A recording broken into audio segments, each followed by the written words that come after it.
ఇప్పుడు మీరు ఎలాగో నెక్స్ట్ ఇప్పుడు మహేష్ బాబు గారి సెట్స్ లో ఎన్ని ఐ మీన్ ఇప్పటివరకు ఎన్ని రోజులు అయింది మాస్టర్ షూటింగ్ షెడ్యూల్స్ అవి? షూటింగ్ 112 days ఏదో అయింది అనుకుంటా.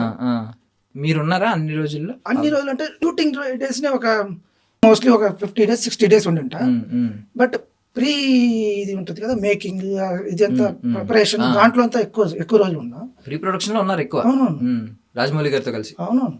ఇప్పుడు వారణాసి టైటిల్ మీకు ఐ మీన్ మీకు ముందే తెలుస్తుంది కొంచెం ముందు ఉన్న ఏమనిపించింది ఆ టైటిల్ వినగానే? సూపర్ టైటిల్ కదా, యాప్ట్. మరి వరల్డ్ ని మనం టార్గెట్ చేస్తున్నాం గ్లోబల్ లెవెల్లో, మనం వారణాసి పేరు లోకల్ పేరు పెట్టాం కదా అని ఏమన్నా అనిపించిందా ఇది ఎంతవరకు రీచ్ అవుద్ది గ్లోబల్ లెవెల్లో అని చెప్పి? ఇప్పుడు రాజమౌళి గారు అంటే ఆయన కన్నా ఆ సినిమా ఎక్కువ ఆలోచించే వాళ్ళు ఉండదు కదా, ఆయనే ఎక్స్ట్రీమ్. ఆయన పెట్టారంటే అదే perfect. Boss is always right. Boss is always right. ఇది ఫాలో అయితే చాలా సుఖంగా సంతోషంగా ఉంటాం. అనవసరమైన వాగ్వాదాలు, ఈ క్రియేటివ్ డిఫరెన్సెస్ రాకుండా. మహేష్ బాబు గారు రన్నింగ్ కి ఒక ఫ్యాన్ బేస్ ఉంటుంది. ఏ సినిమాలో అయినా ఆయన పరిగెట్టే విధానం చాలా యూనిక్ గా ఉంటుంది. సో మీకు ఐ మీన్ మీరేమన్నా ఒకవేళ కంపోజ్ చేసే సిచ్యువేషన్స్ వస్తే ఆయన రన్నింగ్ ఖచ్చితంగా ఉండాలి. నిజంగా నేను చేశాను కదా ఆ రన్నింగ్. నిజంలో మీరు రన్నింగ్